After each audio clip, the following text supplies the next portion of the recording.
Почитувани, добар ден, ги следите вестите на Канал 8. Водата за наводнување на оризовите површини од изотрината е пуштена во каналите во атарот на Кочани. За почеток се користат проточните води, што треба да бидат доволни за да се наполнат и засеат со ориз првите 100 хектари. Со зафаќање на проточните води од Кочанска река почна да се полни главниот доводен канал за наводнување на оризовите површини во атарот на Кочани. Според најавите од водостопанската подружница Брегалница, токму на средината на оваа недела стартува наводнителната сезона, а први вода добиваат земјоделските површини во местноста Средорек во Кочанско. Забележлива е раздвиженост на земјоделска механизација низ полето, а земјоделците и рачно ги прават завршните подготовки пред водата да навлезе во нивите и тие да почнат да се полнат. Задоволни се што е излезено во пресет на нивното барање водата да биде пуштена во првата половина на април, со што и официјално ќе започне овогодишната сеидба. Има и оптимизам од и навреме ќе се стигне да се засеат планираните површини. Временските услови пролетва им одат во прилог на земјоделците, иако дел од нивите се уште не се подготвени и изорани. Инаку годинава под ориз во Кочанскиот регион планирано е да се засеат околу 4400 хектари. Од нив околу 10% се на земјоделските предпријатија, а остатокот се во индивидуална сопственост.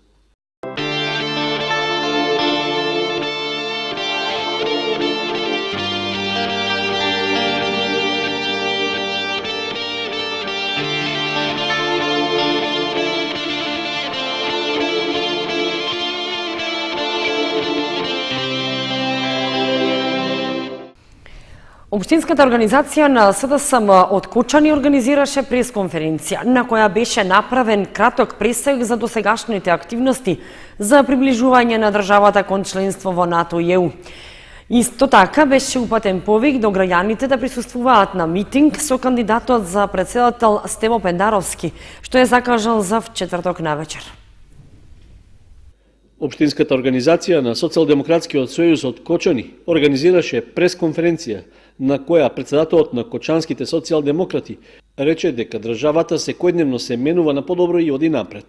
Додаде оти биле донесени тешки, но неопходни одлуки, што го обезбедуваат патот во остварување на стратешките цели за полноправно членство во НАТО и во Европската Унија.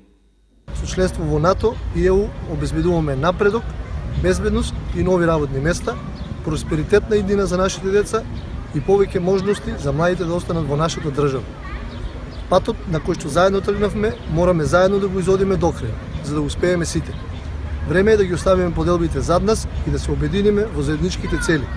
Брз напредок и сигурна иднина за нашите деца. Да се биде претседател на државата, значи да се биде лицето на татковината. Подеднак по дома и надвор, да се биде гордост на граѓаните.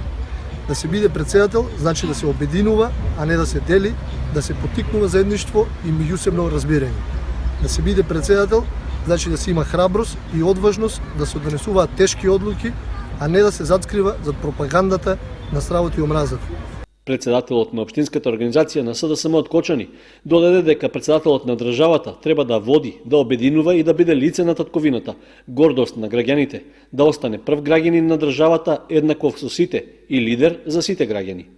Почитувани со граѓани, нашата држава заслужува да има таков претседател. Неговата визија е општество без поделби, сигурна и стабилна држава, подобра иднина за нас и нашите деца. Застанување веќе нема. Изборот е јасен. Заедно одиме напред. Затоа, почитувани граѓани, ве поканувам на митинг со нашиот кандидат и иде претседател на Република Северна Македонија Стево Пендаровски во четврток на 11.4.2019 година во 20 часот во спортската сала во дворот на гимназијата Љупчо Сандов.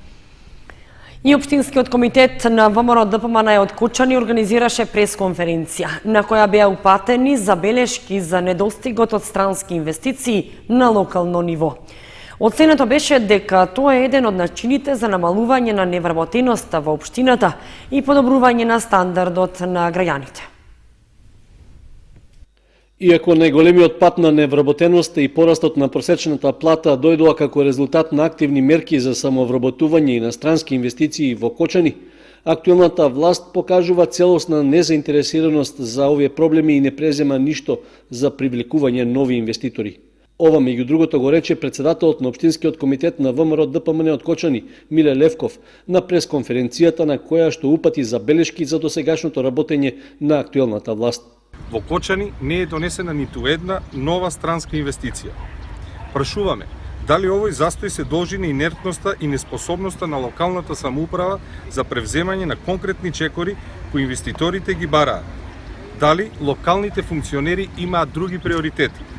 Инвестициите не доаѓаат сами.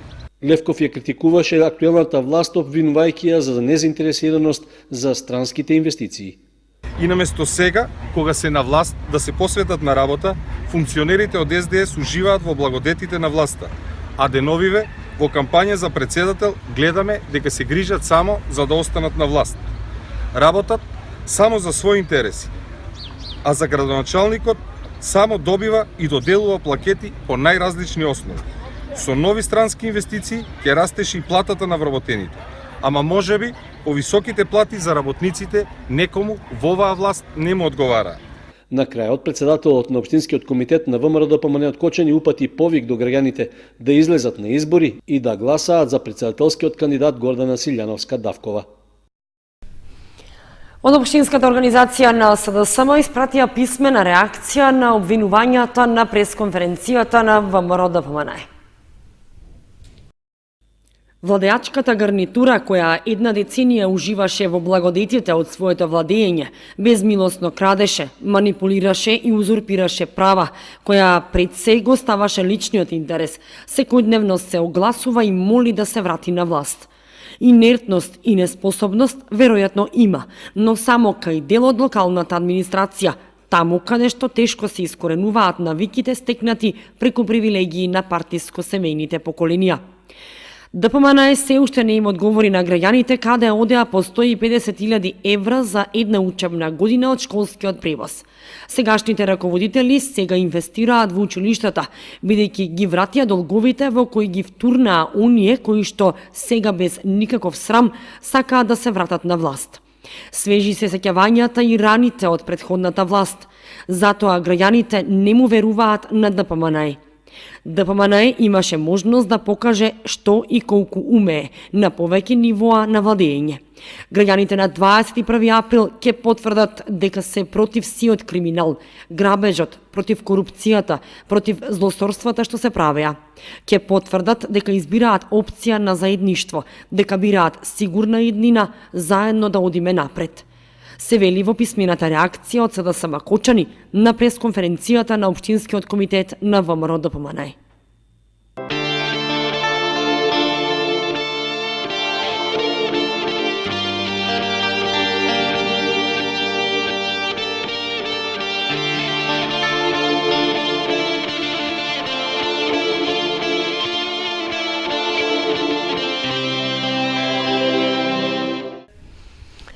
Заврши изградбата на 5 улици во општината Чешино во Обрешево. Асфалт добија улици во селата Кучичино, Борилчево и Чифлик.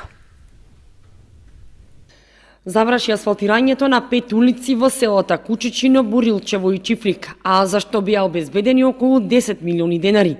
Предходно во првата фаза асфалтирани беа 10 улици со вкупна должина од над 2 километри во селата Бање, Спанчево, Соколарци, Жиганци и Уларци. Осем проширувањето и асфалтирањето на коловозот, кај дел од улиците се изградени прифатни атмосферски сливници од плиток тип, што ќе овозможат собирање на водата и одводнување до постојните атмосферски канали. Во село Кучичино станува збор за улицата Ристо Соколов, која е со должина од 315 метри. Фирмата изведувач на градежните работи Изградба ДОО работеше на поставување на асфалтната маса која е со дебелина од 7 сантиметри. Изградбата на оваа улица е од особено значење, бидејќи жителите на Кучичино конечно добија пристап до асфалтен пат. Во село Борилчево заврши изградбата на 2 улици, односно 2 крака од улицата Гиго Крстев, кои се со вкупна должина од 221 метар и широчина од 3,5 метри. И во иднина ќе се работи на подобрување на патната инфраструктура со изградба на мали улици во повеќе населени места од општината и ниедно населено место нема да биде изоставено и незаборавено. Заврши изградбата на 2 улици во село Чифлик, односно 2 крака од улицата Маршал Тито, кои се со вкупна должина од 387 метри и широчина од 3,5 метри. Изградбата на овие улици е од особено значење за жителите на село Чифлик, бидејќи повеќе од 20 домаќинства чекаа елементарни услови за пристап до своите домови. Со нивна изградба конечно ќе биде решен долгогодишниот проблем на овие жители. Комуналните работници од Виница во акција за уредување на јавните површини и објекти. Се преуредува пешачката патека Виница Јакимово. Пешачката патека Виница Јакимово, која е одлична рекреативна зона за пензионерите, па и за помладите генерации, после неколку години од изградбата, деновиве повторно се преуредува во функција пред се на пешаците, но и како добра сообраќајна алтернатива во најфреквентниот дел од општината на релација град-населено место. Комуналните работници од Виница деновиве работат и на уредување на просторот околу поранешните турски бањи, поточно објектот на мултикултурниот центар, кој по неколку години од изградбата се уште го нема добиено посекуваниот лик заради несоодветно хортикултурно уредување. Објектот располага со одличен капацитет за одржување состаноци, семинари, работилници и штета би било истиот да биде занемарен заради несоодветна грижа. Во таа насока деновиве се работи на расчистување на просторот околу објектот, а во најава е соодветно оплеменување на истиот, но и пракса за редовно одржување од страна на надлежните.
Почитувани, тоа беше се што ви подготвивме за ова издание на вестите на Канал 8.